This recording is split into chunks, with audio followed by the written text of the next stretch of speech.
नमस्कार, FM news देख रहे हैं आप। मैं हूं आपके साथ प्रतीक्षा चहल। रुक करेंगे उत्तराखंड की खबरों का और सबसे पहले बात धामी सरकार की। धामी सरकार का वर्तमान विधानसभा का पहला सत्र 29 मार्च से शुरू होगा। राज्यपाल गुरमीत सिंह की मंजूरी के बाद सत्र की अधिसूचना जारी कर दी गई है। विधानसभा सत्र में 29 से 31 मार्च तक ये 3 दिन तक चलने वाला है। साथ ही इसकी शुरुआत मंगलवार 29 मार्च को राज्यपाल के अभिभाषण के साथ होगी और 30 मार्च को अनुपूरक बजट पेश किया जाएगा, जबकि 31 को बजट पारित किया जाएगा। राज्य का पूर्ण बजट जुलाई के महीने में प्रस्तावित है। साथ ही सत्र का आयोजन 28 मार्च से प्रस्तावित था, जो कि 27 को हरिद्वार में राष्ट्रपति आ रही हैं, इसीलिए राष्ट्रपति के कार्यक्रम की वजह से इसे एक दिन आगे बढ़ा दिया गया है। आपको बता दें कि पहला सत्र होगा 5वीं विधानसभा का, जिसमें तमाम जो बड़े मुद्दे हैं उनको लेकर चर्चा की जाएगी। इसमें जो यूनिफॉर्म सिविल कोड है उसको लेकर भी, कमेटी गठन को लेकर भी बात की जाएगी, चर्चा होगी, ये पेश किया जाएगा। सत्र के दौरान 3 दिन तक चलने वाले इस सत्र के दौरान जो है पहले दिन राज्यपाल का अभिभाषण होगा। आपको बता दें 5वीं विधानसभा का ये पहला सत्र होगा। धामी सरकार का ये पहला सत्र है और 29 मार्च से शुरू होकर 31 मार्च तक चलेगा, यानी कि 3 दिन तक ये सत्र रहने वाला है।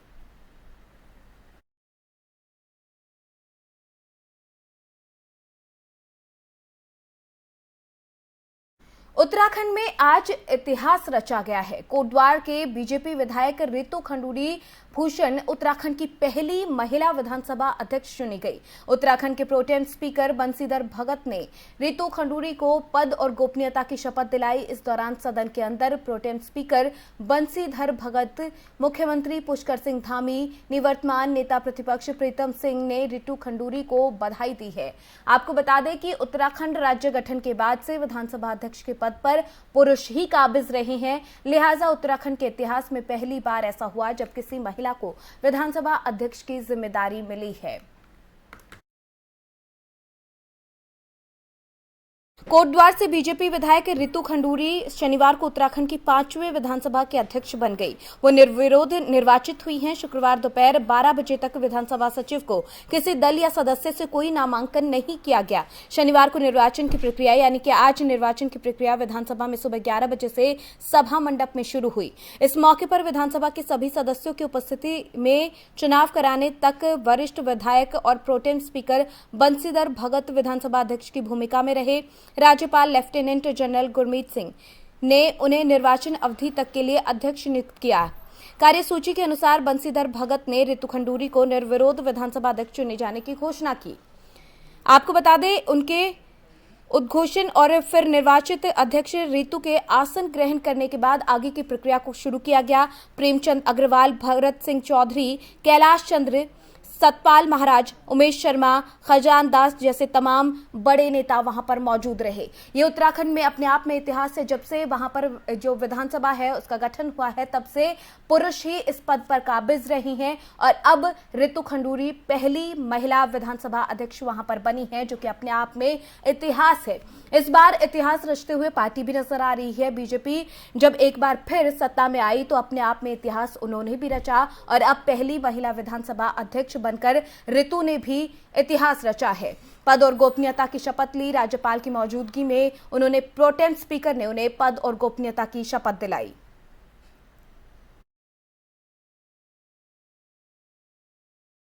आपको बता दें, रितु प्रदेश की छठी और पहली महिला विधानसभा अध्यक्ष बनी है, जबकि नवनिर्वाचित विधानसभा की वो 5वीं स्पीकर बनेगी।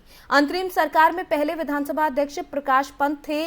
निर्वाचित सरकार में पहले विधानसभा अध्यक्ष यशपाल आर्य रहे हैं। उत्तराखंड के मुख्यमंत्री पुष्कर सिंह धामी ने कहा कि उत्तराखंड राज्य के लिए एक ऐतिहासिक दिन है। ये मातृशक्ति का बहुत बड़ा योगदान है। मातृशक्ति के रूप में हमें पहली महिला स्पीकर मिली है। हमारी विधानसभा उनके नेतृत्व में प्रगति के लिए इतिहास रचेगी। उनको मैं हार्दिक शुभकामनाएं देता हूं। आपको बता दें कि अब तक जो विधानसभा अध्यक्ष रहे हैं उनके नाम पर अगर चर्चा की जाए, सबसे पहले प्रकाश पंत रहे हैं 12 मार्च 2011 से 14 मार्च 2002 तक। फिर माफ कीजिएगा, 12 मार्च 2011 में वो रहे हैं। वहीं यशपाल आर्य की अगर बात की जाए 15 मार्च 2002 से 11 मार्च 2007 तक रहे। हरबंस कपूर रहे 12 मार्च 2007 से 13 मार्च 2012 तक। गोविंद सिंह कुंजवाल 26 मार्च 2012 से 20 मार्च 2017 तक रहे हैं। और प्रेमचंद अग्रवाल की बात की जाए तो वो 23 मार्च 2017 से 21 मार्च 2022 तक रहे। तो प्रदेश की पहली महिला स्पीकर बनी है रितु खंडूरी, जो कि कोटद्वार से विधायक भी हैं। उनका नाम शुरुआत से ही मंत्रिमंडल के लिए आगे आ रहा था। ये चर्चा जताई जा रही थी कि उन्हें एक अहम पद मिल सकता है। हालांकि मंत्रिमंडल में वो जरूर नहीं शामिल हुई, लेकिन रितु खंडूरी को एक बड़ा पद जरूर दिया गया है। विधानसभा अध्यक्ष के तौर पर उन्होंने पद और गोपनीयता की शपथ ली। सीएम धामी ने रितु खंडूरी को बधाई दी। इस मौके पर कई बड़े नेता भी यहाँ पर मौजूद रहे। आपको बता दें कि जो रितु खंडूरी हैं वो कोटद्वार से विधायक हैं और लगातार उनका नाम सामने आ रहा था कि उन्हें इस बार मंत्रिमंडल में जगह मिल सकती है। हालांकि मंत्रिमंडल में जगह मिलने के अलावा बजाय उन्हें विधानसभा अध्यक्ष बनाया गया है और साथ ही साथ प्रदेश की वो पहली महिला विधानसभा स्पीकर हैं, जो कि अपने आप में इतिहास रचने वाली बात है, क्योंकि जब से वहां पर विधानसभा का गठन हुआ है तब से कोई भी महिला इस पद पर काबिज नहीं हुई थी। वो पहली महिला हैं जो इस पद पर काबिज हुई है।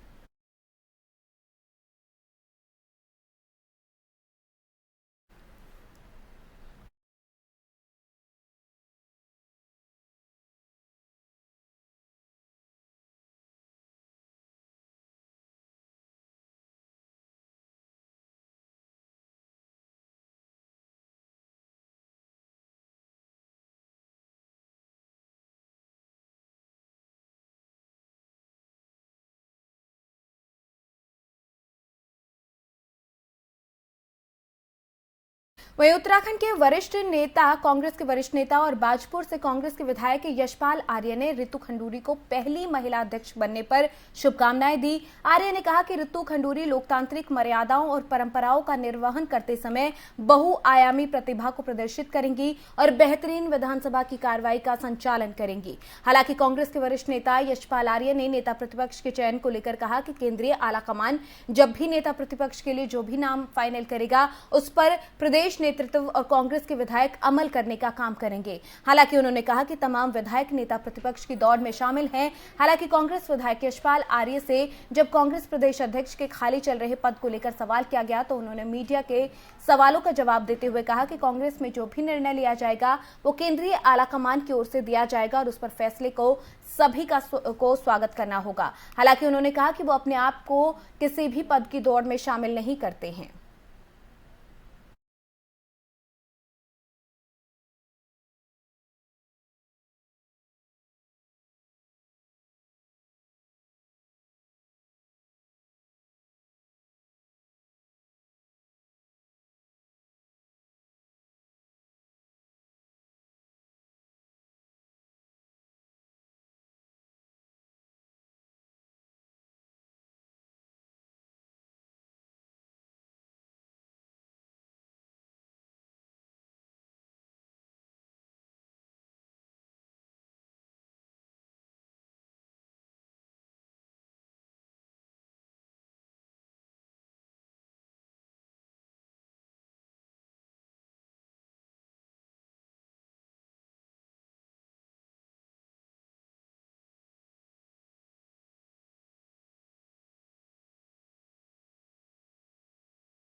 और इस खबर पर ज्यादा जानकारी के साथ हमारे संवाददाता अजय पांडे देहरादून से हमारे साथ यहां पर जुड़ गए हैं। अजय, यशपाल आर्य ने भी रितु खंडूरी को बधाई दी है। अपने आप में इतिहास यहां पर रचा गया है उत्तराखंड में, जब एक पहली बार महिला स्पीकर बनाई गई है। इससे पहले विधानसभा का जब से गठन हुआ था कोई भी महिला इस पद पर काबिज नहीं हुई। अपने आप में बड़ी उपलब्धि। जी हाँ, बिल्कुल। उत्तराखंड के इतिहास में एक बड़ी घटना इसको कह सकते हैं और उत्तराखंड विधानसभा अध्यक्ष के रूप में उत्तराखंड को पहली महिला विधानसभा अध्यक्ष मिली है। रितु खंडूरी पूर्व मुख्यमंत्री बीसी खंडूरी की पुत्री हैं और वर्तमान में बीजेपी महिला मोर्चा की प्रदेश अध्यक्ष भी हैं। दूसरी बार वो विधानसभा में चुन करके गई हैं। पहली बार वो एमकेश्वर विधानसभा सीट से चुनाव जीती थी और इस बार वो कोटद्वार विधानसभा सीट से चुनाव जीत करके विधानसभा में पहुंची हैं। कुल मिलाकर के उनको एक बड़ी जिम्मेदारी यहाँ पर दी गई है और उन्होंने जी। ये कहा है कि जो जिम्मेदारी उनको मिली है उसका वो निर्वहन करेंगी, पूरी निष्ठा के साथ करेंगी और दलगत राजनीति से ऊपर उठ करके वो काम करेंगी, क्योंकि विधानसभा अध्यक्ष की जो जिम्मेदारी है वो काफी महत्वपूर्ण जिम्मेदारी है। जी। और क्योंकि सभी दलों के नेताओं को साथ लेकर के चलना है, विधानसभा का संचालन करना है, जो सदन की कार्यवाही है उसका संचालन करना है, तो उन्होंने ये साफ कहा है कि क्योंकि दूसरी बार वो विधानसभा में पहुंची है, उनको अनुभव भी लेना है, यहाँ काफी कुछ सीखना भी है और सबको एक साथ लेकर के आगे बढ़ना भी है। तो कुल मिलाकर के ये कह सकते हैं कि क्योंकि महिला विधानसभा अध्यक्ष के रूप में उनको एक बड़ी जिम्मेदारी दी गई है और उत्तराखंड में ये पहला ऐसा मौका है जब कोई महिला विधानसभा अध्यक्ष बनी। जी अजय, कहीं ना कहीं अपने आप में पहला मौका है, इतिहास रचा गया है, लेकिन जिम्मेदारियां भी बहुत ज्यादा हैं, क्योंकि जब अब तक पुरुष इस पद पर वहां पर काबिज हो रहे थे और एक महिला को इस पद पर लाया गया है, तो कहीं ना कहीं वो जिम्मेदारी अपने आप में और ज्यादा बढ़ जाती है जब आप किसी भी काम को करने वाले पहले इंसान बनते हो तो। जी हाँ, देखिए क्योंकि उनका नाम इस ऐतिहासिक घटना के रूप में देखा जाएगा, क्योंकि उत्तराखंड विधानसभा के इतिहास में पहला ऐसा मौका है जब किसी महिला को एक बड़ी जिम्मेदारी सौंपी गई है और उन्होंने क्योंकि अभी अपना पदभार ग्रहण किया है और आज ही उनका निर्विरोध निर्वाचन हुआ है। जी हाँ अजय, इस पर भी मैं आऊंगी, उनका निर्विरोध निर्वाचन भी हुआ है, ये भी बताया जा रहा है कि एकमात्र नामांकन सिर्फ उन्हीं का था और इसीलिए निर्विरोध उनका निर्वाचन हुआ। जी हाँ बिल्कुल, देखिए क्योंकि सत्ताधारी पार्टी का ही जो विधानसभा अध्यक्ष बनता है और क्योंकि बहुमत होना चाहिए, तो ऐसे में विपक्ष के पास बहुमत का आंकड़ा नहीं है, विपक्ष के पास संख्या जो है काफी कम है और इसी वजह से विपक्ष की ओर से किसी प्रत्याशी को चुनाव में नहीं उतारा गया और विपक्ष ने भी इस बात को लेकर के सहयोग दिया है कि उत्तराखंड में पहली महिला विधानसभा अध्यक्ष बनाई जा रही है ऋतु खंडूरी, तो इस वजह से विपक्ष ने भी उनका पूरा समर्थन दिया है, साथ दिया है और अब चूंकि वो जब पीठ पर बैठी हैं सदन में निर्वाचित होने के बाद से, तो उन्होंने यही कहा है कि सबको साथ लेकर के चलेंगी और जो दलगत राजनीति की बात है उससे दूर होकर के काम करेंगी, क्योंकि ये जो पद है ये काफी महत्वपूर्ण और जिम्मेदारी वाला पद है, तो सबको साथ लेकर के ही जो सदन की कार्यवाही है उसको करना है। उन्होंने एक बात ये भी कहा है कि चूंकि वो दूसरी बार सदन के अंदर चुन करके गई है, बहुत ज्यादा अनुभव नहीं है, संसदीय और विधायी कार्यों का अनुभव उनको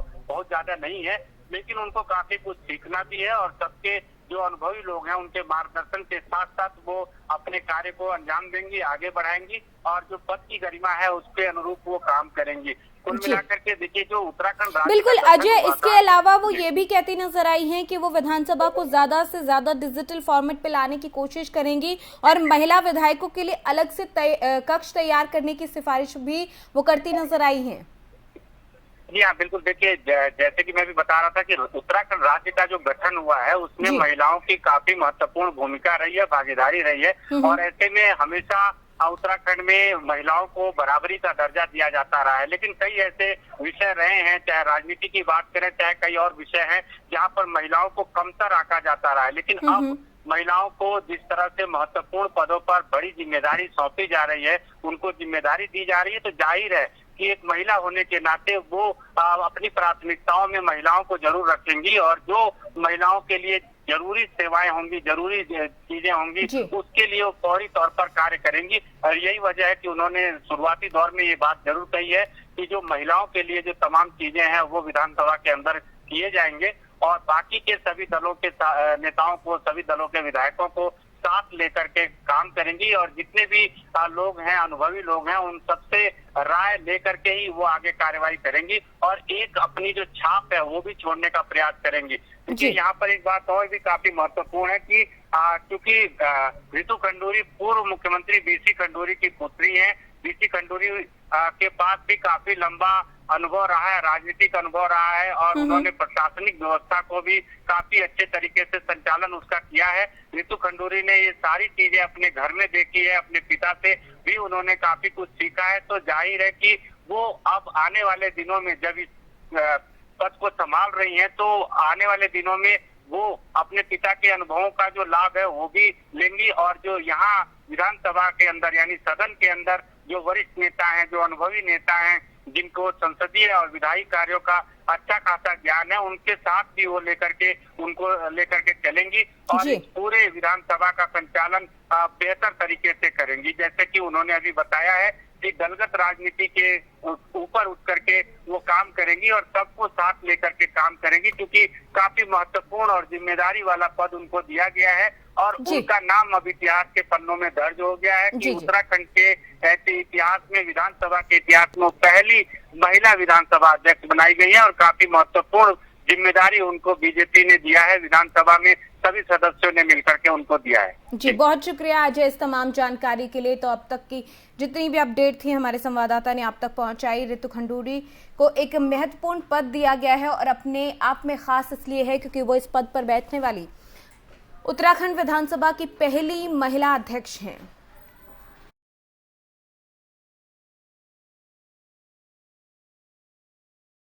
राष्ट्रपति रामनाथ कोविंद आज भारतीय वायुसेना के विशेष विमान से जोली ग्रांट एयरपोर्ट पहुंचेंगे, जहां मुख्यमंत्री पुष्कर सिंह धामी और राज्यपाल लेफ्टिनेंट जनरल गुरमीत सिंह राष्ट्रपति का स्वागत करेंगे। राष्ट्रपति के आगमन को लेकर जोली ग्रांट एयरपोर्ट पर कड़ी सुरक्षा व्यवस्था की गई है। शुक्रवार को तैयारियों को लेकर रिहर्सल भी की गई। पुलिस, खुफिया विभाग, एयरपोर्ट प्रशासन ने रिहर्सल और ब्रीफिंग की।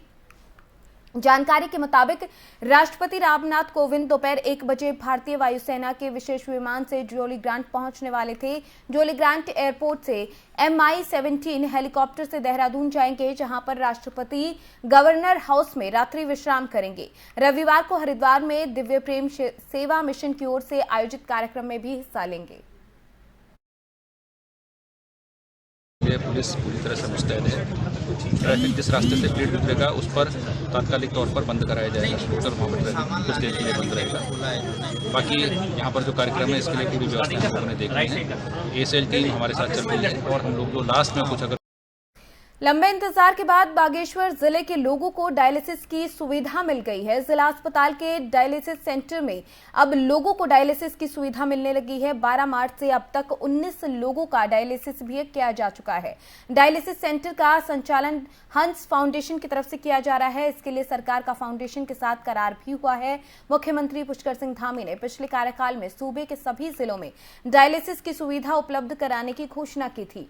सीएम की घोषणा के बाद साल 2021 के अंत में जिला अस्पताल परिसर में डायलिसिस सेंटर के लिए भवन बना दिया गया था। चुनाव आचार संहिता के कारण डायलिसिस सेंटर के संचालन में थोड़ी परेशानी जरूर आई, लेकिन अब ये सेंटर का संचालन शुरू हो चुका है। जिला अस्पताल के CMS VK टमटा ने बताया कि अब तक सेंटर में 19 लोगों का डायलिसिस किया जा चुका है। डायलिसिस की सुविधा न होने की वजह से किडनी की बीमारी से जूझ रहे लोगों को हल्द्वानी और दिल्ली में जाना पड़ता था। इसमें समय के साथ साथ धन की और समय की बर्बादी होती थी। जिले के लोग लंबे समय से डायलिसिस की सुविधा दिलाने की मांग कर रहे थे। अब लोगों की ये मुराद पूरी हो चुकी है।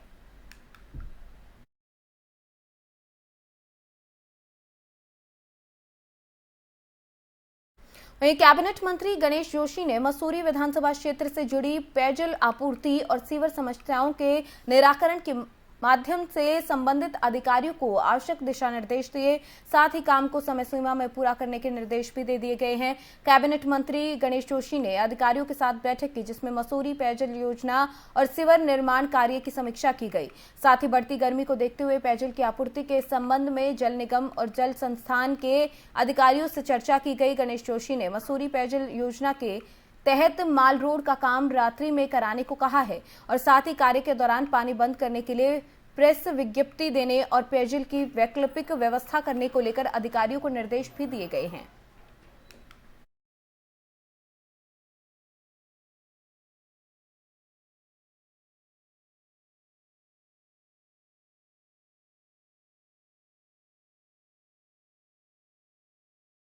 वहीं उत्तराखंड में आज से कोविड की सभी पाबंदियां खत्म कर दी गई हैं। मुख्य सचिव डॉक्टर SS संधू की ओर से इस बारे में जानकारी दी गई, आदेश जारी कर दिए गए। प्रदेश में कोरोना के घटते मामलों की वजह से अब कोविड गाइडलाइंस की तमाम पाबंदियां खत्म करने का ऐलान किया गया है, लेकिन सोशल डिस्टेंसिंग का पालन और मास्क पहनना जरूर होगा। उत्तराखंड में कोरोना संक्रमण की रफ्तार दिन प्रतिदिन कम हो रही है, जिसको देखते हुए उत्तराखंड में आज से कोविड की सभी पाबंदियां खत्म कर दी गई।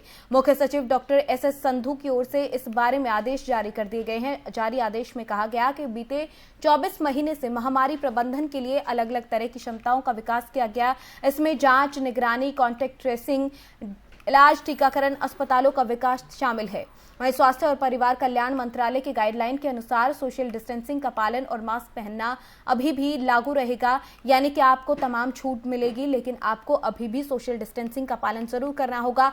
मास्क लगाकर जरूर रखना होगा, क्योंकि कोरोना का खतरा कम हुआ है, टला अभी भी नहीं है। और इसलिए पाबंदियों में जो छूट मिल रही है उसका लापरवाही से फायदा उठाने की बजाय आपको अपना ख्याल रखना होगा, और इसीलिए सोशल डिस्टेंसिंग और मास्क का इस्तेमाल जरूर करना होगा।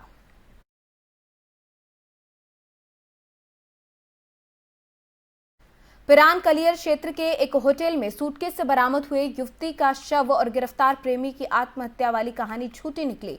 एसपी देहात ने घटना का खुलासा करते हुए बताया कि आरोपी युवक ने युवती की हत्या की और शव को ठिकाने लगाने के लिए सूटकेस में रखकर ले जा रहा था।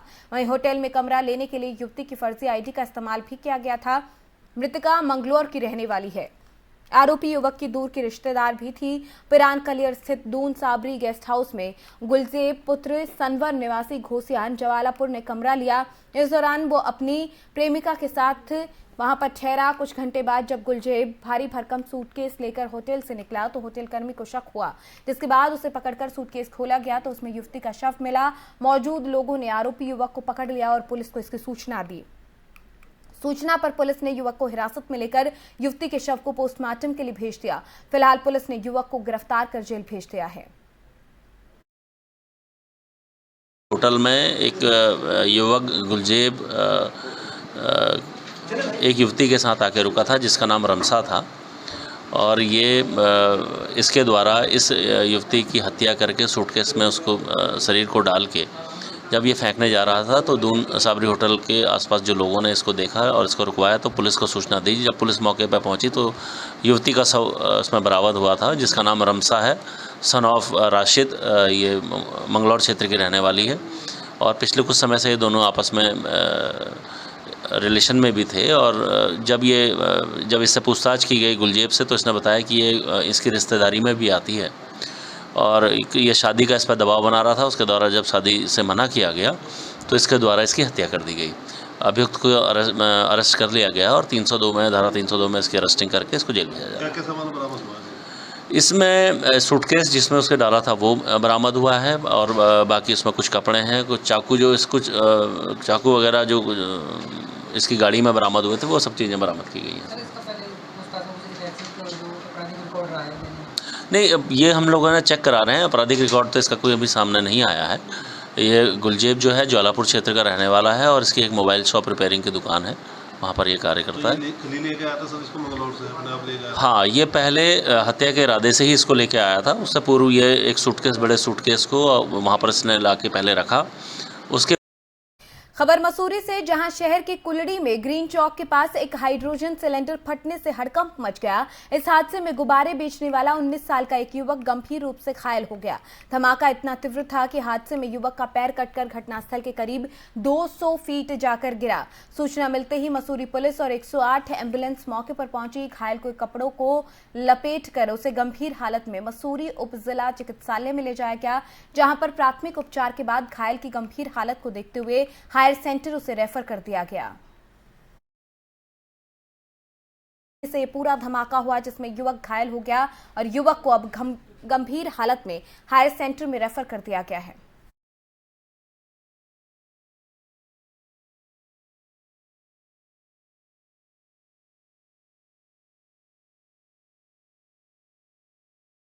उत्तराखंड की खबरों में फिलहाल मेरे साथ इतना ही। आप देखते रहिए FM न्यूज़। नमस्कार।